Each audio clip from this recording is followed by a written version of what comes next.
Olá, sejam bem-vindas e bem-vindos ao Inteiro Teor, o programa da Justiça Federal da Primeira Região. Hoje vamos falar sobre a busca pela perda de peso a qualquer custo, ou melhor, a um custo alto. Vamos falar das canetas emagrecedoras e como a Justiça pode ajudar a diminuir esse custo. Confira. TRF da Primeira Região nega a prorrogação de patente da liraglutida. No Item Entrevista, saiba mais sobre propriedade intelectual. Começa agora. Vem comigo!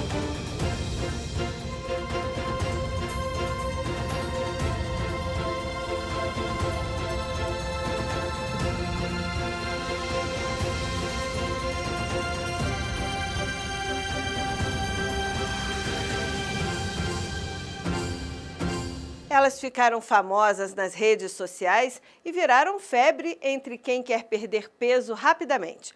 As chamadas canetas emagrecedoras prometem resultados sem muito esforço. Mas será que funcionam mesmo? Afinal, o que há por trás da promessa de emagrecimento rápido?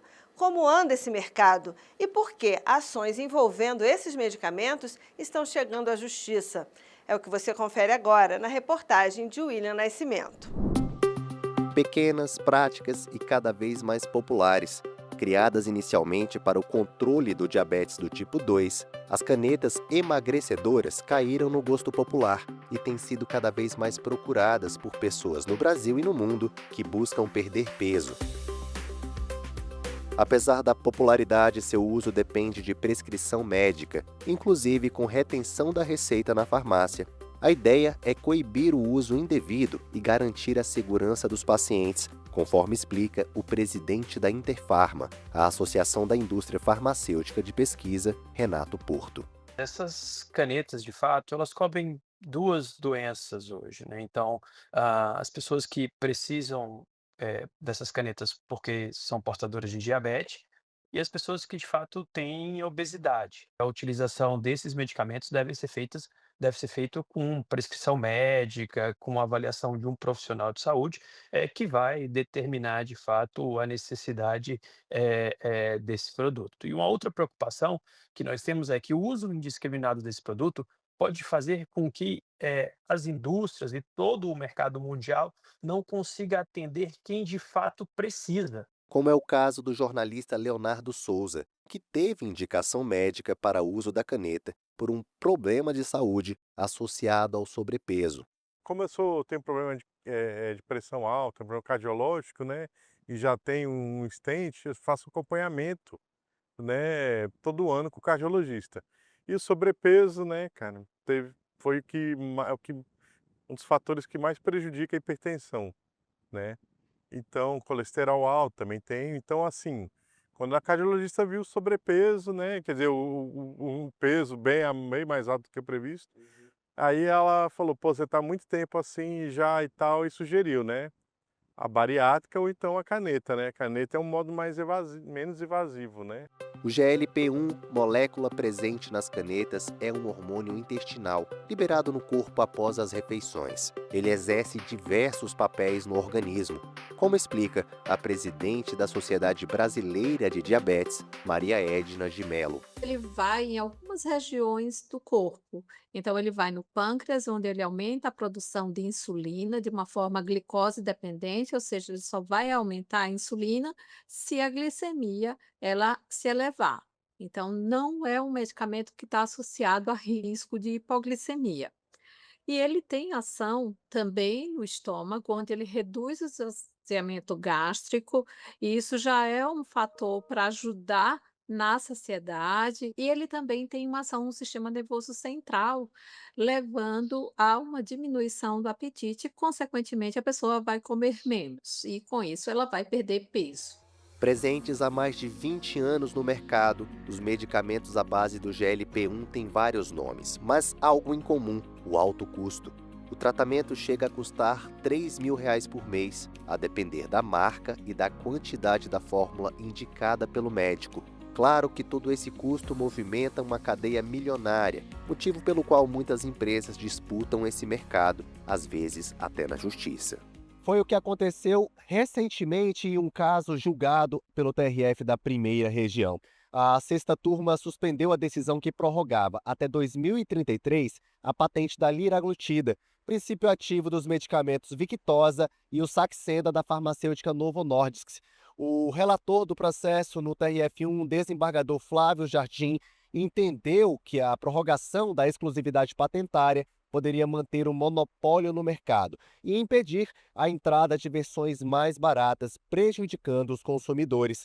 A decisão partiu de um pedido da farmacêutica EMS, que já possui registro na Anvisa e fabrica medicamentos à base da mesma substância. A decisão da sexta turma está alinhada a um entendimento pacificado pelo Supremo Tribunal Federal, conforme ressalta a advogada especialista em propriedade intelectual, Aline Urban. Como a gente tinha, de fato, esse backlog do NPI, essa demora na análise das patentes, antigamente era concedido um tempo a mais. Então, passado ali os 20 anos, você tinha ali mais 10 anos, né, para aproveitar ali a exclusividade sobre a sua patente. A partir do momento que esse backlog também foi reduzindo, enfim, aquilo não foi mais fazendo sentido, e até para dar segurança jurídica, né, é 20 anos, é 20 anos, é 15 anos, é 15 anos, ali a duração da patente. A partir de 2021, isso acabou, não existe mais esse prazo a mais. Então, para todas as patentes, esses efeitos dessa decisão, eles não retroagiram, mas nos casos dos medicamentos das vacinas, eles retroagiram. Como o pedido de patente da liraglutida foi iniciado antes de 2021, a Novo Nordisk pretendia que fosse aplicada a regra anterior, como explica a advogada da empresa, Ana Miriam. O que aconteceu foi uma demora excessiva incorrida pelo INPI para a concessão dessa patente, né?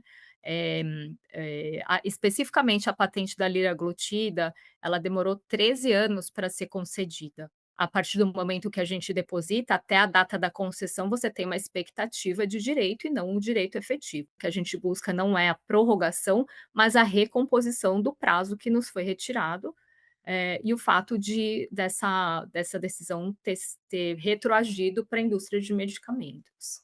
Mas o coordenador-geral de patentes do Instituto Nacional de Propriedade Industrial, INPE, Sérgio Bernardes, explica que mesmo ocorrendo atrasos, tendo em vista que a autarquia recebe uma média de 27 mil pedidos de patente por ano, a decisão do STF deve ser seguida.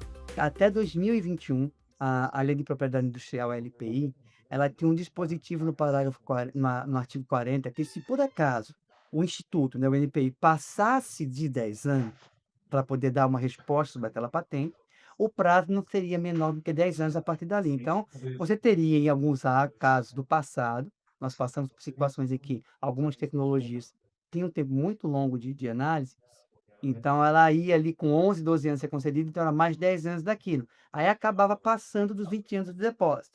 A área farmacêutica era uma dessas áreas que, pela própria estrutura dela, pelas estruturas que nós tínhamos na época, essa análise ela levava mais tempo. Mas em 2021, por meio de uma ação direta de inconstitucionalidade, o Supremo Tribunal Federal ele derrubou, julgou inconstitucional esse parágrafo do artigo 40. Então, todas as invenções, né, esses modelos de utilidade, todas as demais invenções, patentes de invenção, elas têm hoje 20 anos contados da data de depósito, independente da tecnologia. Na opinião de Aline Urban, o que precisa prevalecer é o interesse público.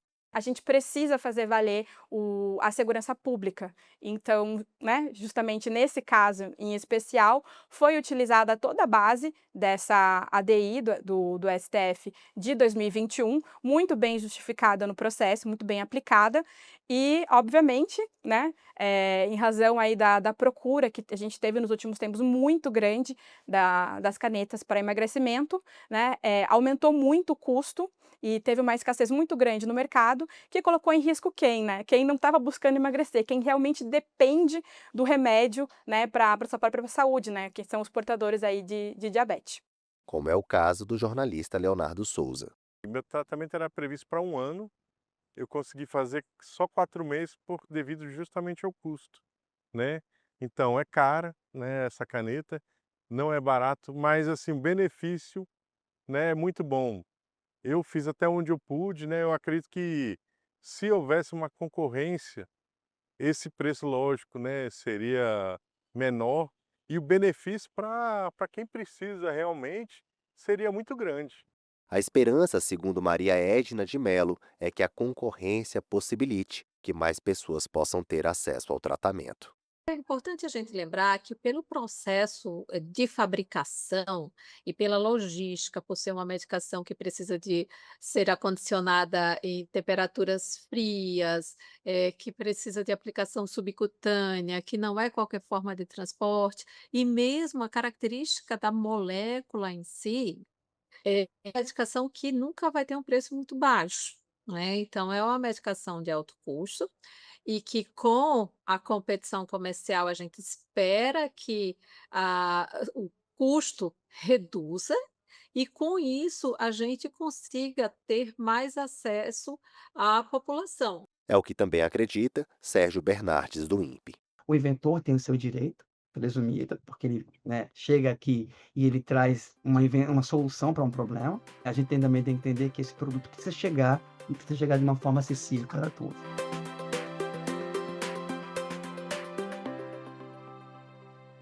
Por meio de nota, a EMS reafirmou que respeita integralmente o prazo de vigência das patentes e que todas as suas ações seguem o que prevê a legislação brasileira. A farmacêutica defende que o término do prazo de exclusividade é saudável para o mercado, por permitir que outras companhias desenvolvam versões equivalentes de medicamentos, ampliando a concorrência e o acesso a tratamentos eficazes e seguros. Propriedade intelectual é a proteção legal das criações da mente humana, como invenções, obras artísticas, marcas e desenhos industriais. Ela garante aos criadores o direito exclusivo de explorar economicamente suas obras por um período determinado. Isso vale para o direito autoral, que inclui obras literárias, artísticas, científicas e programas de computador, e para a propriedade industrial, que abrange marcas, desenhos industriais, indicações geográficas e patentes. Mas bem melhor do que eu falar sobre esse assunto é acompanhar a entrevista com a advogada Aline Urban sobre o tema. Confira a partir de agora. Doutora Aline, vamos começar pelo básico? O que vinha a ser uma patente? A patente, ela é um direito de exclusividade concedido a um titular que inventa algo novo e que possua não somente a questão da novidade, mas que possua também aplicação industrial, né? A patente, ela protege todos os investimentos que são realizados em pesquisa e desenvolvimento. Então, ela é um motor, né, para o desenvolvimento econômico e científico do país. E quanto tempo as empresas que fazem o registro de patente, elas detêm a exclusividade na produção e na comercialização de seus produtos? A patente de invenção, ela tem duração de 20 anos e o modelo de utilidade, ele tem um prazo de 15 anos, né? Aí você pode me perguntar o que é uma patente de invenção e o que é um modelo de utilidade, né? A gente pode usar o exemplo da caneta, por exemplo, uma caneta Bic, né? Então, o William foi lá e inventou a caneta. Né? E isso é uma patente de invenção. Não existia caneta no mundo, o William inventou a caneta. Aí a Aline foi lá e falou, poxa, quero colocar na minha bolsa, mas suja tudo. Eu inventei só a tampinha da caneta. A tampinha da caneta seria o que a gente chama de modelo de utilidade. É algo novo para algo que já existe. Então, a gente tem esses dois tipos de patente. E aí a gente pode ter questões né, que encaixam ali na patente ou no modelo de utilidade. Então, 20 anos para a patente, 15 anos para os modelos de utilidade. Nos últimos anos, o Brasil tem tentado reduzir o backlog. Explica para a gente o que é esse chamado backlog e como o INPE tem feito para reduzi-lo. O famoso backlog é nada mais do que a fila de espera dos processos que estão aguardando uma decisão, né, dentro do Instituto Nacional de Propriedade Industrial. Antigamente, os processos de patente, eles tinham um backlog de em torno de 150 mil processos. Atualmente, essa fila ela foi aí praticamente zerada. Eles passaram a utilizar diversas ferramentas, né, para acelerar o processo dessas decisões. Então, eles passaram, por exemplo, processos de tecnologia verde, tem uma redução do tempo ali do exame, concessão também para redução do exame para startups, para universidades, deram concessões em relação até a valores das taxas para pequenas empresas, né? Então eles foram, também tem um programa que é o PPH, que é quando a gente tem uma patente que já foi concedida lá fora, você pode aproveitar esse exame aqui no Brasil. Então eles foram criando diversas ferramentas, né, para acelerar, né, esses processos que estavam realmente com um prazo muito longo para serem analisados. E então, assim, a diferença que a gente tinha lá era um processo de patente demorava em torno de 5 anos e meio, hoje a gente está em 3,5, 3 e 2 meses aproximadamente. Agora, doutora, quais seriam os setores que mais registram patentes no Brasil? Então, as campeãs, né, são as universidades, né, as universidades federais são as grandes campeãs, juntos também com o setor automotivo, elétrico, biocombustível, né, e que está bem de acordo aí com a nossa base econômica aí do Brasil, e também com a indústria farmacêutica. São os grandes destaques. A senhora poderia falar um pouco sobre a licença compulsória, popularmente conhecida como quebra de patente, e em que situações ela pode ocorrer? Se um medicamento ou uma vacina ela está com escassez dentro do mercado, e essa escassez fez que o preço dela aumentasse muito, né? O governo pode instituir, então, uma licença compulsória sobre aquele medicamento, sobre aquele fármaco ou sobre aquela vacina, e aí temporariamente é liberada, né, por um prazo limitado, que outras empresas fabriquem, né, mediante o pagamento de royalties. A patente ela é um instituto extremamente importante, né? Ela realmente fomenta a pesquisa e o desenvolvimento científico do nosso país. E o que deve ser entendido é porque quando algo que é uma emergência, né, algo que vai afetar a segurança pública e a saúde do nosso país, né, a gente vai ter essa mitigação desse direito, mas que fique claro, né, que é algo, não é uma regra, é realmente uma exceção e é sempre analisada de forma muito cuidadosa, né? Então a gente não pode deixar milhões de pessoas que são portadoras de uma doença, né, sem um medicamento. Nós conversamos com a advogada especialista em propriedade intelectual, Aline Urban, a quem eu agradeço a oportunidade pela entrevista. Obrigada a você, William. Por hora, vamos ficando por aqui, mas você pode continuar acompanhando as novidades do TRF1 nas redes sociais. Estamos no YouTube, no Facebook e no Instagram. E na semana que vem eu estou de volta com mais uma edição do Inteiro Teor. Até a próxima! Tchau!